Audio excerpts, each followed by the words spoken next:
Hello and welcome to another edition of Lost Louisiana, What's in a Name Part 3. I'm your host, Charlie Whinham. Over the years, LPB travels the countryside to find some of the most unusual named towns and communities in Louisiana. And we ask one simple question: how did that place get its name? And it's surprising to see how that one basic inquiry becomes the cornerstone to some wonderful storytelling. And this time around, our storytelling will include the town I'm in right now, Breaux Bridge, which, as the story goes, was the first city in Louisiana founded by a French woman. Plus, we'll head to the towns of Mowatta, Turkey Creek, and Avery Island.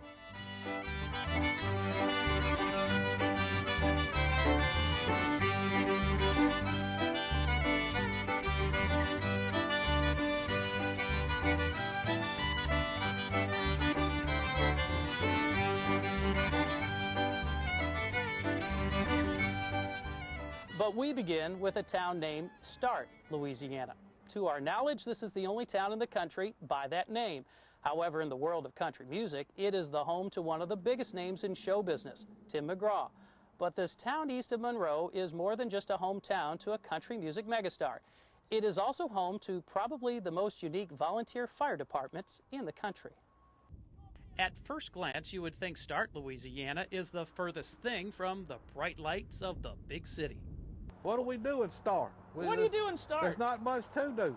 I mean, for fun, we go sit at the lake and watch the turtles eat. But think again. Start, Louisiana is the home to country music superstar Tim McGraw. This welcome sign looms large, but it is not the only sign in town that just might make you stop. Just ask the town's fire chief, Johnny Letlow. I've been the fire chief about 6 years now. Okay. I've been on the department about 18 years. Anybody making fun of the name of your fire department? Sometimes they do. After they think about it a while, they do. But this is on the interstate, and when people stop, they'll look over here and see the fire department, and there's pictures all over. There's pictures on the internet with the station on it. Johnny oversees the Start Fire Department, and he does not mind the irony. In fact, he enjoys it. Some of their biggest hits are the volunteer fire department's hats and T-shirts. If you wear one of the caps on a golf course, somebody always asks you about it, or our young boys always wear the shirts they wear in the church, and I think they usually not give them to girls. And thanks to the Start Fire Department, the town's fire protection has dramatically improved. Before we had one, we had to depend on other towns to put out our fires, and with our own fire department, we're able to actually save quite a few houses, and additionally, our insurance rates are about half of what they used to be. And we enjoy doing it. The origins of Start, Louisiana began in the late 1800s with a man named J.M. Morgan, also known as Grandpa Morgan.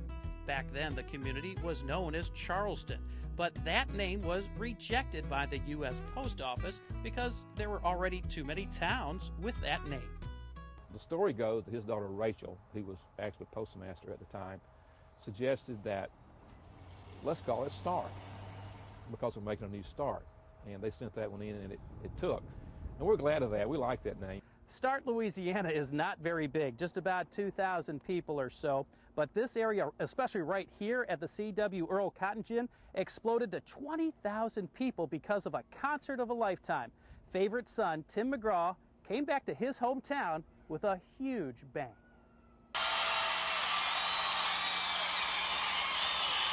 Hello, America, and welcome to my hometown, Start, Louisiana. The concert aired on national television on Thanksgiving weekend 2002.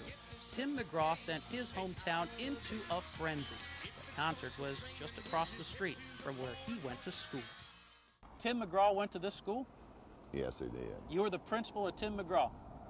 For about 8 to 10 years. Come on. Yeah. What was he like as a student? He had a lot of brass. I mean, you know, he was very self-confident, and I believe that helped him to break in. Of course, being the son of Tug McGraw didn't hurt him any. You know, he wasn't shy. He would always try to date the prettiest girls. I guess that's why he ended up with Faith, but he wasn't as successful in high school at that as he was after he got through rich and famous, of course. I remember him when he was still going to school up here. What you remember? Just him going to school. I used to pick him and his sister up every now and then at this other store over here and give them a ride home, and that's about it. They'd ask for a ride to the house, and I'd haul them in the truck. Charles dropped him off here. This is where Tim McGraw grew up. The street sign near his house has been changed to Tim McGraw Road. The sign is up about 8 feet above ground because visitors kept stealing it. And over at the Start Mart, store owner Jim Davis has all the essentials for a typical convenience store, including a small music selection. I noticed you sell some Tim McGraw CDs and tapes. We've got a few. How do they sell? They're a little here, a little there. Mostly to tourists, you know. Mm-hmm. Do you see many tourists that say, you know what, I like Tim McGraw so much, I'm going to Start Louisiana? It will surprise you how many people stop and want to know where he was raised, where the house is. Long before the rise of Tim McGraw's career, this town was also the start for Aileen and Fred Robertson. They met in Start when they were 16 and got married at 18. And 59 years ago, Fred asked Aileen's father for her hand. I said to Mr. Adams, Aileen and I want to get married. And he said, well, when do you want to do it? And I said, Friday night. And so we did. Fred traveled the South as a Baptist minister, and the couple returned here a few years back to retire. From time to time, Robertson or his grandfather was the preacher of the Start Baptist Church. And last year, the church celebrated its 100th anniversary. It just means home to me, perhaps because I grew up here and here, have a lot of friends here, and it's just home. Well, it really means a start for me to get away from over in Mississippi where I was and get here where this girl is. And if this is home for her, it's home for me. How about that? No, it's not the prettiest place in the world, but it's home, and it's the only place I ever want to be. Lived here 61 years now, and I've had chances to live other places, but don't really care to. I'm not going anywhere. I was born here, and I guess I'll die here. So in conclusion about Start, it really doesn't matter who you are. From a fire chief with a sense of humor, or an old flame still burning bright, or even a red-hot, chart-busting music star.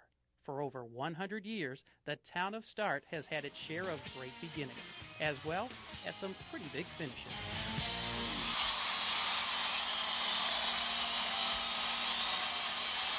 Back in 1999, Tim McGraw hopped over Garth Brooks as the most popular country male singer in the nation. And every year, Tim performs in nearby Rayville for all his Richland Parish fans. Tim also generously contributes to education efforts as well in Richland Parish that support scholarships as well as various sports programs. Behind me is a legend as well to the townfolk of Breaux Bridge. Her name is Scholastique Piku Breaux. She is the force behind the founding of this city, located about 10 miles east of Lafayette. And just like Start Louisiana, there are some other well-known names that call Breaux Bridge home. There's so much fascinating information about this place, you could write a book. And we found one man who did just that. Did you know that the first business to sell Coca-Cola in Breaux Bridge was a bank and not a store? And the first report of red ants was in 1940, and before that time there were no red ants. Boy, that must have been a blessing. Meet Kenneth Delcombe of Breaux Bridge. This 60-year-old furniture restorer, former graphic artist, and current innkeeper is passionate about the history of his hometown.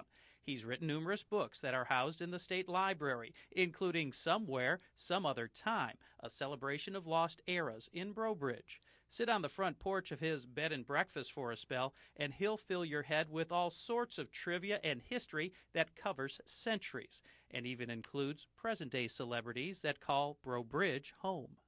Something of interest is that from Breaux Bridge we have three people who are now famous. We have Jake Delhomme, who is the quarterback of the Carolina Panthers. We have Dominic Davis, an LSU player who is now was Rookie of the Year at one time for the Houston Texans. And we have our beloved Allie Landry, Miss USA 1996, all from Breaux Bridge. But let's go back over 200 years to meet the people responsible for creating Breaux Bridge. In the late 18th century, Acadian pioneer Firmin Breaux built a footbridge that crossed Bayou Teche so he could visit his son, Agricole Breaux. Now you see this tree here? And that one there? These were the actual trees that held the ropes for that footbridge that Firmin Breaux built across the Teche, the first bridge, and it's 1799. Kenneth, what's in a name? How did Breaux Bridge, and this is the current Breaux Bridge, how did Breaux Bridge get its name? Breaux Bridge got its name from a gentleman named of Agricole Breaux, who was a son of the first Breaux to settle in this area. And he had this bridge built right around 1817. That bridge no longer exists, but this one does. Built in 1852, it was once burned down by Confederate troops to slow down advancing Union soldiers. Thanks to the Kiwanis Club, the bridge was restored and is now a community focal point to festivals, parades, and concerts. The present-day Breaux Bridge was built in 1950. The steel span bridge has a vertical lift in the middle. It also serves as an annual centerpiece during the town's Crawfish Festival.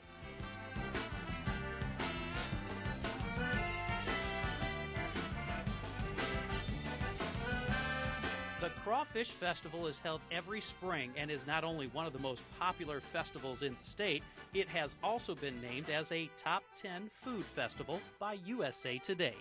The first bicycle purchases, were made in Breaux Bridge on February the 6th, 1897. Which brings us back to Kenneth. Here's a bit of information that had the crawfish capital trying to make heads or tails of history. He discovered that as the Breaux men settled along Bayou Teche in 1765, it was a woman, Scholastique Picou Breaux, who founded the city in the fall of 1829. When I constituted her as the founder, yes, it made some family members mad because all their life they thought it was Agricole Breaux, but he had no intentions to have a city on his property, but his wife did it. We're in Veterans Park, and in Veterans Park we have a statue that was erected in the honor of Agricole Breaux's wife, Scholastique Picou Breaux. Your founding father is actually a woman. Exactly, and better yet, she is the first French woman to found a city in the state of Louisiana. But by the academic communities and the state, what constitutes the founding of a town is that it's with a plan. You have to have a church, you have to have stores, stables, hotels, and schools, and doctors and whatnot, and it did. So she has been given the credit. August the 5th, 1829 is when Breaux Bridge was founded. Over 300 women with donations of $100 erected a bronze statue dedicated to the female founder. She was created very carefully. This is not just thrown together. Her height is actual size. I think she was about 4'5", 4'6". The clothing is period. The face on her is from her own great-great-granddaughter. It is solid browns, and the point they were trying to get across was to show determination. That's why her foot's up on a log, and in her hand is the Plan de la Ville de Pont de Breaux, the actual drawing of the town of Breaux Bridge. And if you thought the Breaux Bridge walking tour was complete with Scholastique, you'd be mistaken. Underneath the live oaks, Kenneth headlines 2 centuries of history in under a minute. Kenneth, we're underneath a couple of oaks that range anywhere from 300 to 600 years, and in between that there's a whole lot of interesting history within Breaux Bridge that happened right in this spot. Right. Here in Veterans Park is where underneath these oaks in the 1790s, Catholic Mass was held here. For the masses, for the public. Right, for the general public, and then by a traveling priest. And then also in 1883, a vigilante hanging took place on this oak right here. It was the first thing that was mentioned to be so deplorable in the state of Louisiana. And around 1948-49, a lightning bolt hit the tree, which actually held the branch of the hanging, and it has split off. And they had repaired it this way, and this tree is registered as a St. Germain oak. There was a Joseph E. Jenkins, a white, who had murdered his brother-in-law, Raphael Castile from Breaux Bridge, was arrested and put in the parish jail, and because of the lenient law or passive law enforcement at that time. 200 men from Breaux Bridge rode their horses to the jail and forcefully removed him. And also in the cell was a black man who had murdered a young boy. And like the newspaper said, upon their arrival to Breaux Bridge, they were swung into eternity. Maybe there may have been some sort of divine intervention. We don't really know. But lightning hit this tree in the late 1940s and tore off the limb that actually hung the two men. So I would have to think that maybe it may have been divine. It wouldn't, you know, it had to have been, it's just weird, I guess, and strange. So the next time you're in Breaux Bridge and looking for some local flavor, make sure you hook up with Kenneth. The first Christmas tree went up in 1888. And make sure you have a few hours to spare. When Breaux Bridge celebrated its centennial back in 1959, the Louisiana legislature officially declared this town as the crawfish capital of the world. Kenneth Delcom and his wife Susan have a beautiful bed and breakfast, and it's one of many beautiful places to stay for a peaceful getaway that's filled with history, antique shopping, food, and of course music.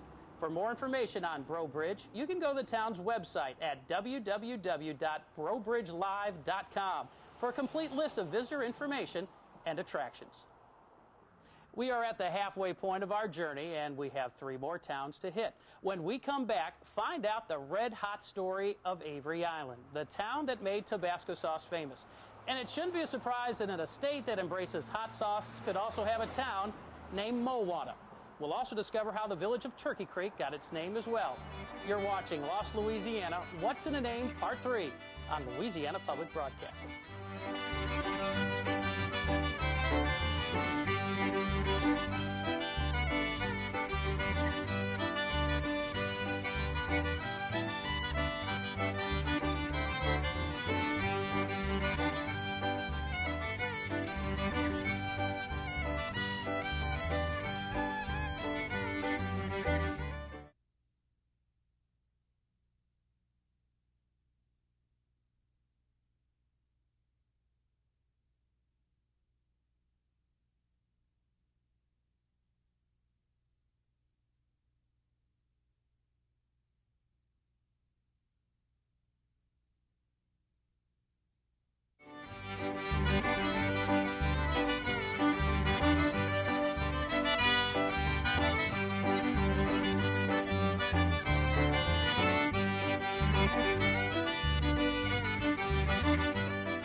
Welcome back to Lost Louisiana, What's in a Name, Part 3.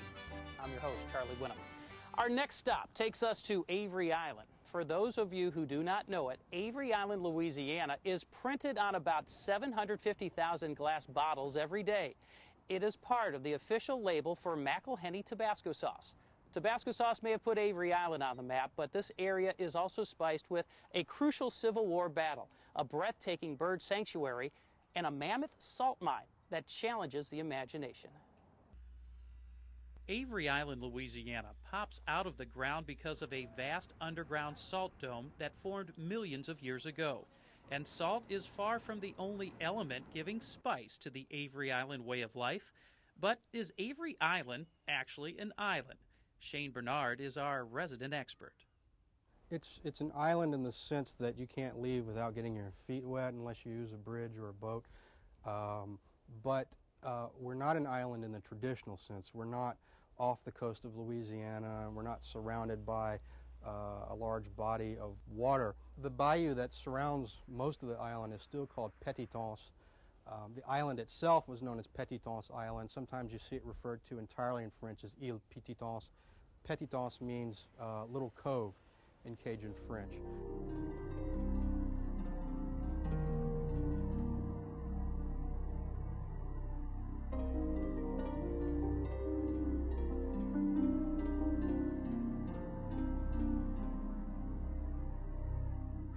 Avery Island is a glorious contradiction of terms and realities over time.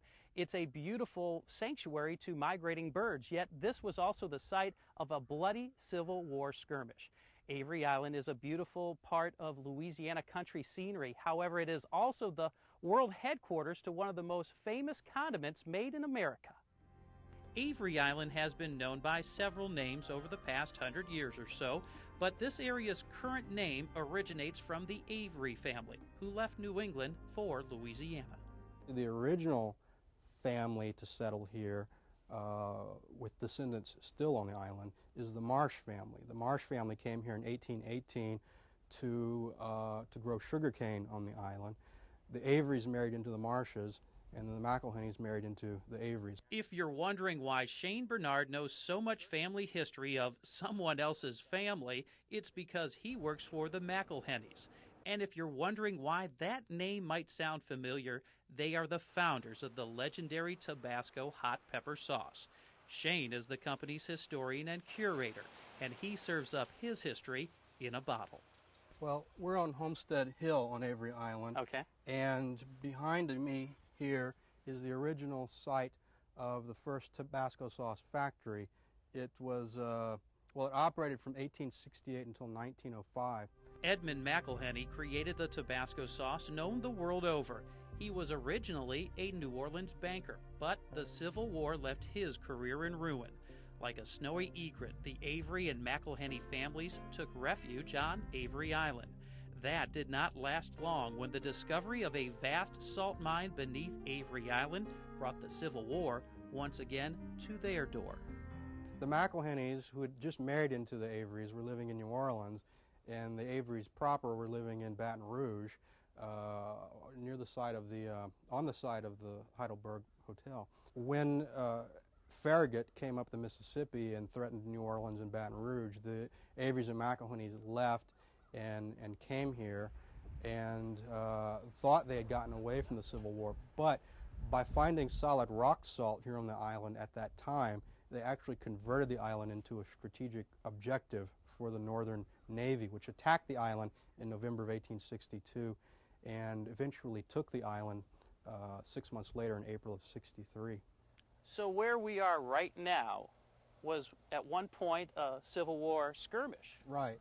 The Bayou Petitons is right back here, and the Union Navy came up the bayou from Vermilion Bay with 2 gunboats and a transport ship.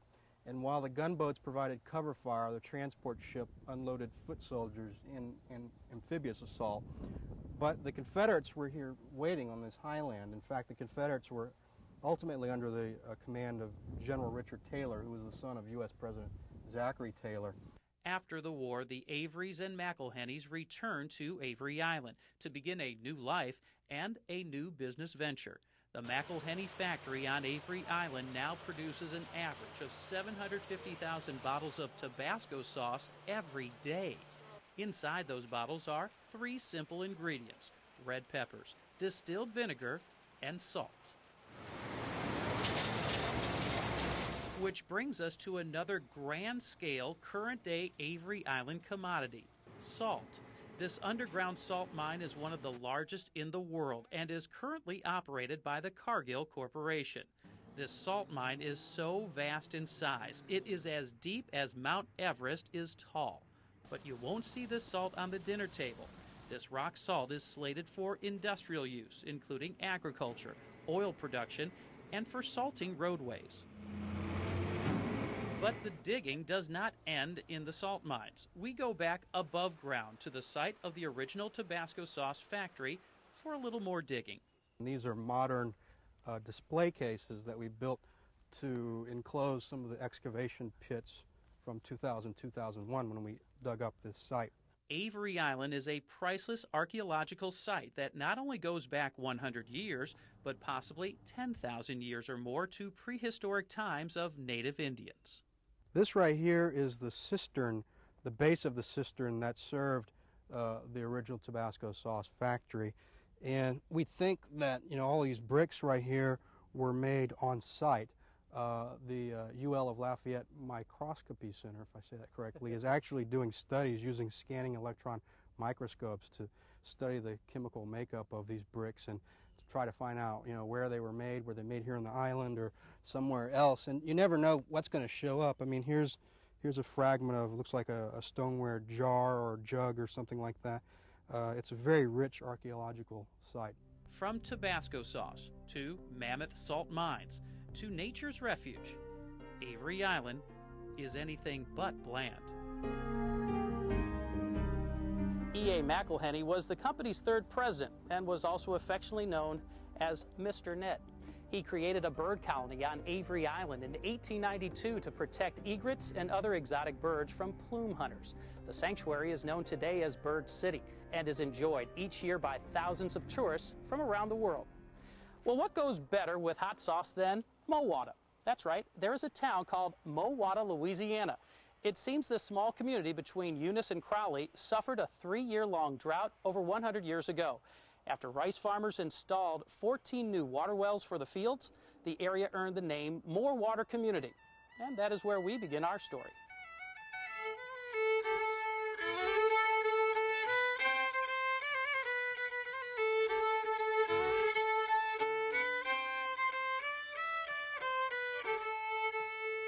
Out in Acadia Parish, in the middle of the rice fields and cattle farms, is a little community known as Mowatta. This town has been around for over 100 years, even though you may not find it on some maps. These days, the most notable landmark in Mowatta is a rice dryer that was built way back in 1947. So, what's in the name? How did Mowatta get its name? Some folks might think it has some Indian or Cajun background to it, but it's not likely, since this is a community that was started back in the 19th century by German immigrants. A former worker at the Louisiana State University Library in Eunice offered us clues with a book on Acadia Parish history written by the late Mary Alice Fontenot. The community was actually called More Water Community, and the newspapers of the day, when they had elected officials, listed it as More Water Communities. As the story goes, there were problems in getting the sign for the More Water train depot in time for their big dedication party that included all sorts of dignitaries. And finally, just in the nick of time, the sign came in. Everyone's breathing this great sigh of relief. Lift the sign up out of the shipping crate, and it says Mowatta. Rather than More Water, it's Mowatta, M-O-W-A-T-A. The Founding Fathers kept the sign and their party plans.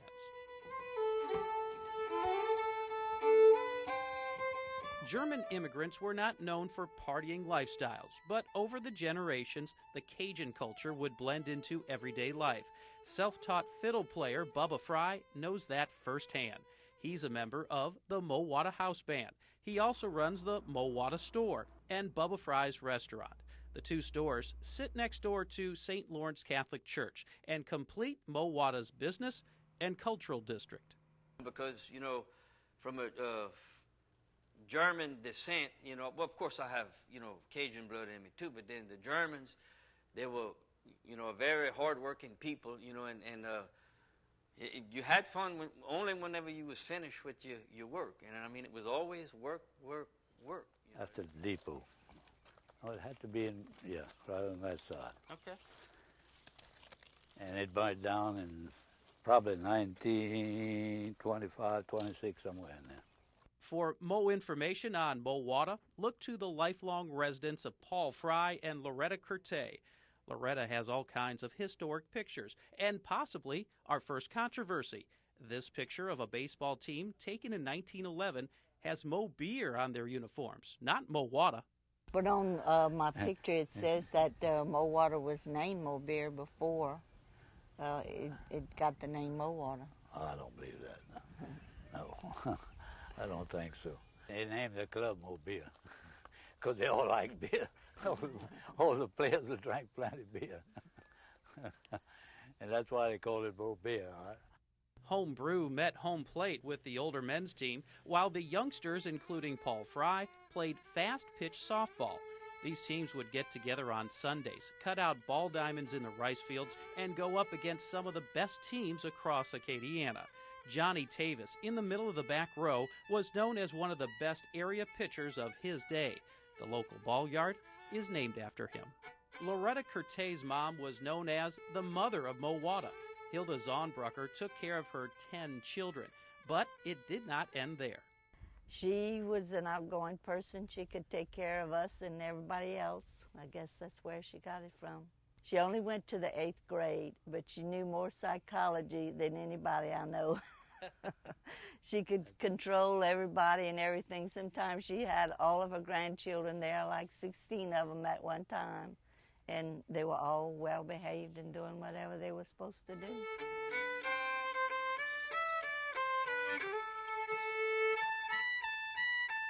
A lot of people talk about Mowatta, that little town. That's a little pass-through. Well, it is a little pass-through, but it's a little happy pass-through. We were living there.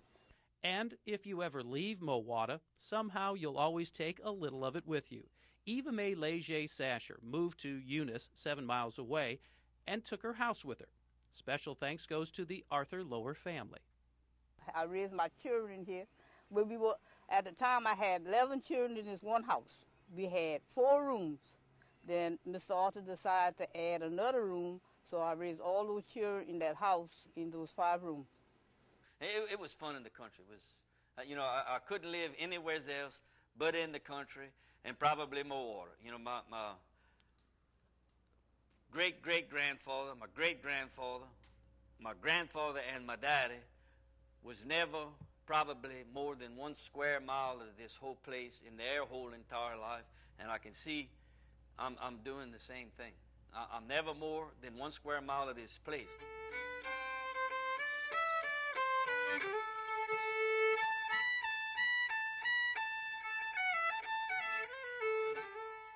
Just Scott and I know about it, and that's the way I like it. It's a small community, very peaceful, and I love it.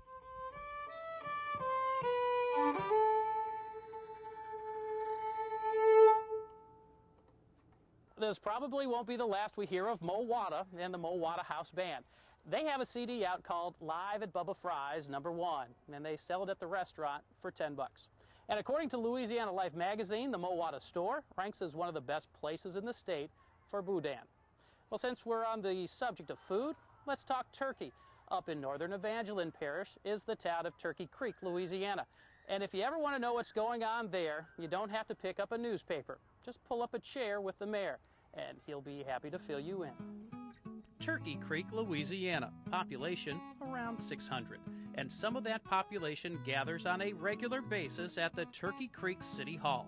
The ringleader is usually Mayor Blaine Janet. How would you like to meet up with that in the woods early in the morning, that face, huh?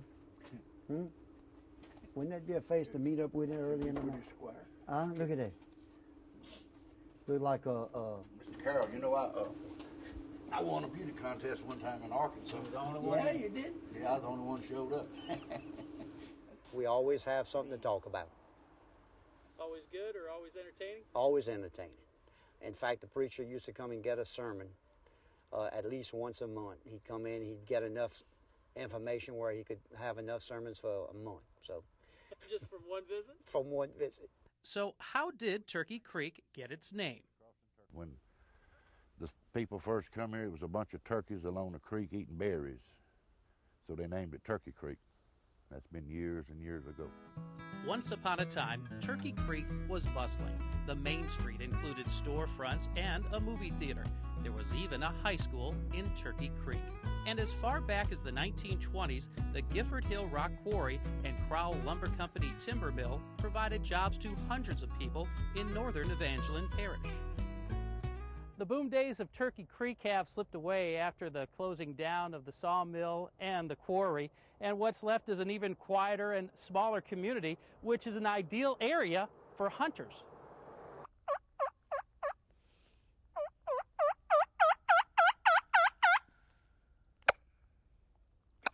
And it's safe to say that some in Turkey Creek are bilingual.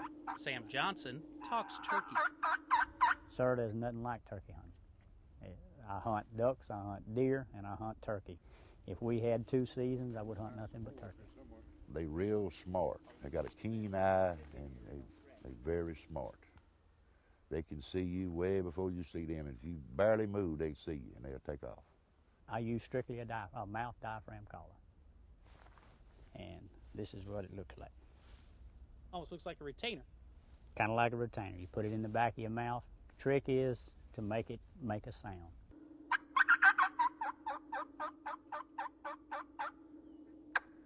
I mean this in the most respectful of terms, but Sam is a female impersonator. He imitates the sounds of the hen and hopes to draw in the dominant male, known as the gobbler.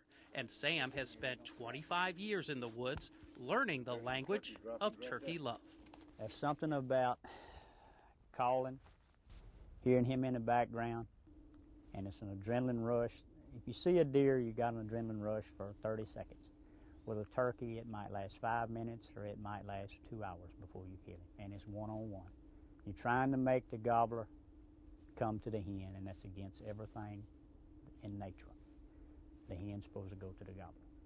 Oh, really? Right. That's one reason he stands out there and he gobbles and he struts. He puts on a show. The hen goes to him. Sam, let's make a call. Maybe see if he'll shock gobble to it. Yeah, well, maybe we can hear one gobble somewhere. All right, listen. All right, listen.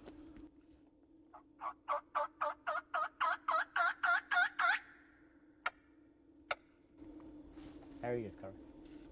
Yeah, I heard it. In the springtime, which is when I hunt, because we don't have a fall season, a hen that wants to mate, she'll usually make a series of 7 to 11 yelps. And it can be two ways. It can be an assembly call or it can be a mating call. And if you're wondering how these Turkey Creek turkeys taste, Sam and Curry say they are better than anything you will find in your grocer's freezer. Ain't nothing like it. He's not a dry bird like a tame bird. If you deep fry him, he's fit and eat. Well, Sam was born and raised here, and I've been knowing him since '67, and he hunts all the time. He works for the water department. He's been working for them about 25 years. Which brings us to the newest industry that keeps Turkey Creek afloat, the municipal water company. Turkey Creek probably wouldn't be a town if it wouldn't be for our water system. We got a water system which covers the majority of North Evangeline Parish, and we've been in the business, I guess, for about 25, 30 years in the water business, and that's what keeps us alive. So for these folks sitting around City Hall, there's a lot to like about Turkey Creek. To them, it's the perfect combination of wild turkey and water. Peaceful, you know, and you can go in the woods and ride your four-wheeler to hunt versus living in the city. It's God's country, to me. It's got everything to offer. You can hunt, fish, go in the woods, ride your bike. It's God's country. Now, if you're looking to hunt that perfect wild turkey from Turkey Creek in time for a Thanksgiving holiday, you'll be sorely disappointed. The turkey season in Louisiana, as Sam mentioned, is in the springtime only. Well, that will do it for our third edition of Lost Louisiana, What's in a Name? From Turkey Creek and Avery Island to Mowatta and Start, Louisiana, I hope you've enjoyed finding what makes Louisiana such a fertile ground to great stories and great storytellers. I'm Charlie Whinham, and I hope to see you again for another edition of Lost Louisiana. Kenneth. Hey, Charlie. How are you, my friend? How you doing, man? Good, I'm good. Welcome back. Thank you. But, did you know? I want to finish telling you a few pointers. I'd love to hear from you. Okay. People seem to think that the cattle raising industry has begun in Texas or Kansas or Wyoming. It didn't? It did not. It actually began here in Breaux Bridge and Parks, our sister towns south from here. Okay. And they were given land grants, and in order to pay back, you know, that grant with the owners, they had to produce cattle. And the cattle were brought in from France, called Charlotte cows. Really? And they, that's how the cattle raising industry began. It's the earliest known record of it. And of course the test, you know, it's just a sleepy little waterway. You can almost walk across it in some areas. But it did bring the Acadians here. A whole culture came down.